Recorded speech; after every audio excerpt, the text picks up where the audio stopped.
नमस्कार दोस्तों, BK education में आपका स्वागत है। तो आप सभी के लिए महत्वपूर्ण सूचना यह है कि जो यूपी ट्रिपल एससी जेई 2024 के लिए आप लोग ने फॉर्म अप्लाई किया है पोस्ट 4612, उसके लिए मेंस एग्जामिनेशन फीस डिपॉजिट करने के लिए लिंक जो है वो एक्टिव हो गया है, नोटिस भी आ चुकी है और आप सभी लोग अब अपना पेमेंट जो है वो सबमिट करना शुरू कर दीजिए, पेमेंट करना शुरू कर दीजिए जल्दी से जल्दी, क्योंकि बाद में डेट वगैरह जब लास्ट आती है ना तो उस टाइम पर जो है वो सही से पेमेंट नहीं हो पाता है। तो कैसे पेमेंट करना है स्टेप बाय स्टेप पूरा हम आपको लास्ट तक इस वीडियो में बताएंगे।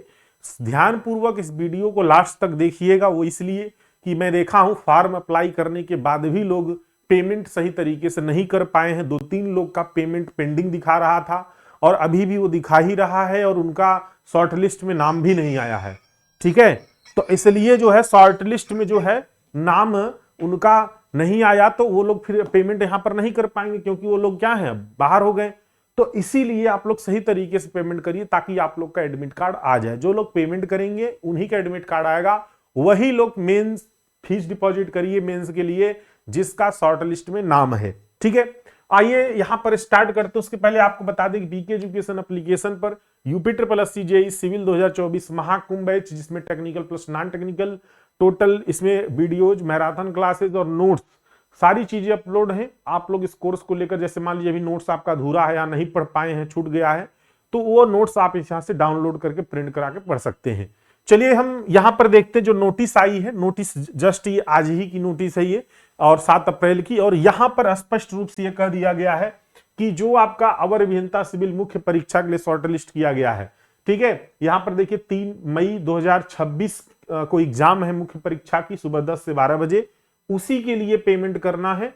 और यहाँ पर मुख्य परीक्षा है तो शॉर्ट लिस्ट किए गए 26,205 अभ्यर्थी को द्वारा सूचित किया जाता है कि मुख्य परीक्षा में सम्मिलित होने हेतु अनारक्षित अन्य पिछड़ा वर्ग, यानी कि जो अनारक्षित जनरल और ओबीसी श्रेणी के अभ्यर्थी हैं उनके लिए 200 रुपए।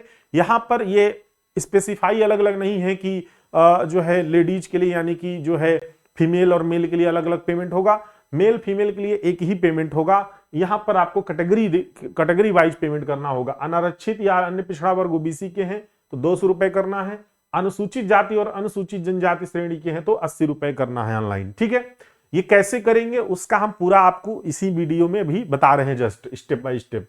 होम पेज पर मेन एग्जामिनेशन फीस डिपॉजिट करना है। जो लोग फीस डिपॉजिट नहीं करेंगे, शुल्क जमा करने के उपरांत ही अपनी अभ्यर्थी अपना प्रवेश पत्र डाउनलोड कर सकेंगे।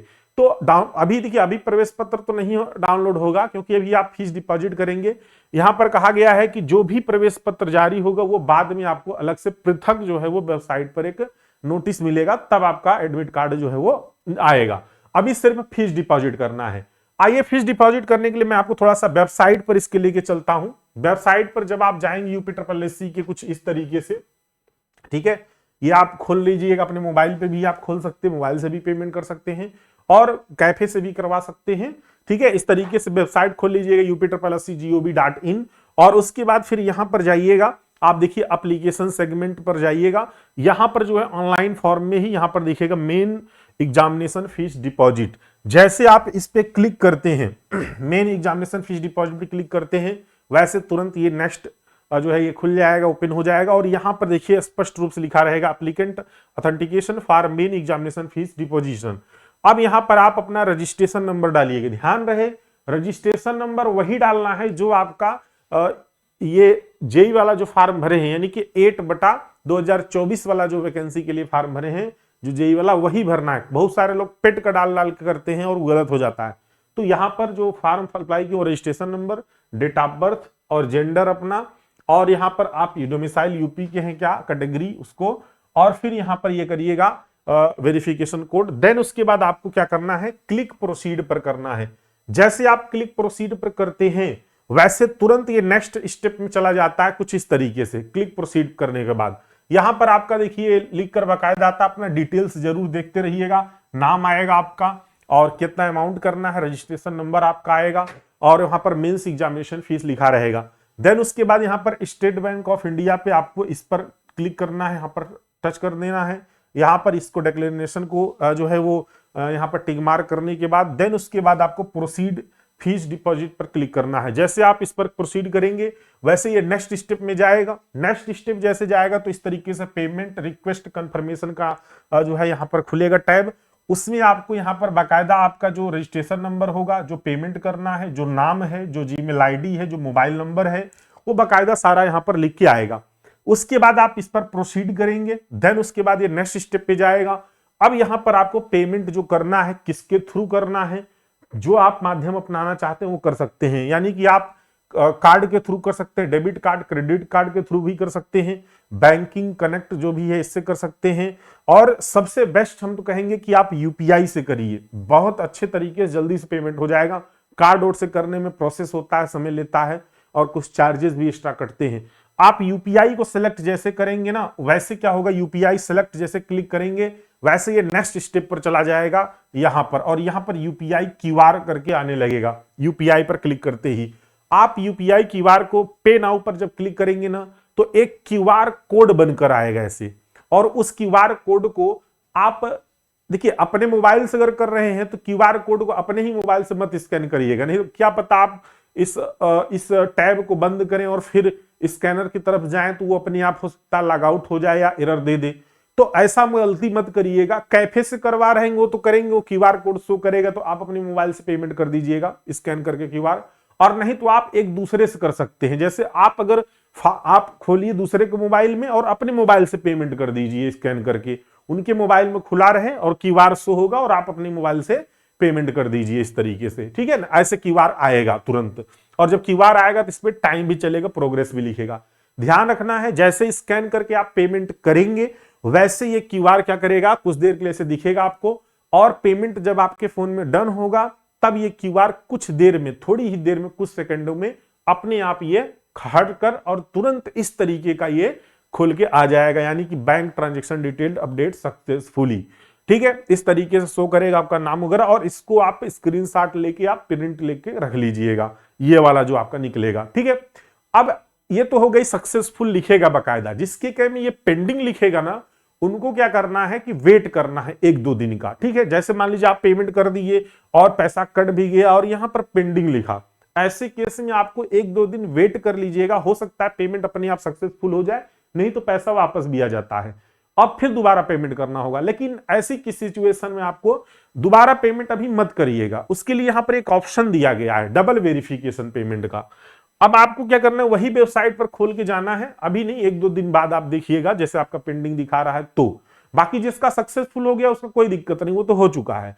जिसका पेंडिंग होगा उसी के लिए बता रहे हैं। वो जब ये खोलेंगे मेन एग्जामिनेशन फीस ना, तो यहां पर ये एक लिख के आ रहा है, ये देखिए डबल वेरिफिकेशन। इस पे जैसे क्लिक करेंगे ना तो ये खुल के आ जाएगा, रजिस्ट्रेशन नंबर मांगेगा, डेट ऑफ बर्थ, जेंडर, और यहाँ पर वेरिफिकेशन कोड। प्रोसीड करेंगे तो जो आप पेमेंट किए रहेंगे ना वो डिटेल्स यहाँ पर आने लगेगी। उस पर डबल वेरिफिकेशन करेंगे तो आपका जो पेमेंट है वो वेरीफाई हो जाएगा, तब वो सक्सेसफुल हो जाएगा। अगर वहां पर फेल लिख देता है तो आपको दोबारा फिर पेमेंट करना होता है।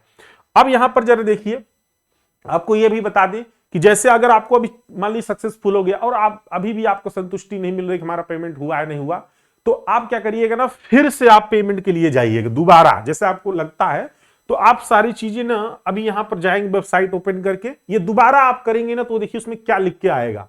जैसे आप यहां पर खोलेंगे मेंस एग्जामिनेशन फीस डिपॉजिट, ये तुरंत खुल के आएगा, और खुलने के बाद सब चीज डाल दीजिएगा। जैसे डाल के आप क्या करेंगे, प्रोसीड करेंगे ना तो वो तुरंत इस तरीके का खुलेगा। यहां पर लिखेगा you have already deposit the main examination fees.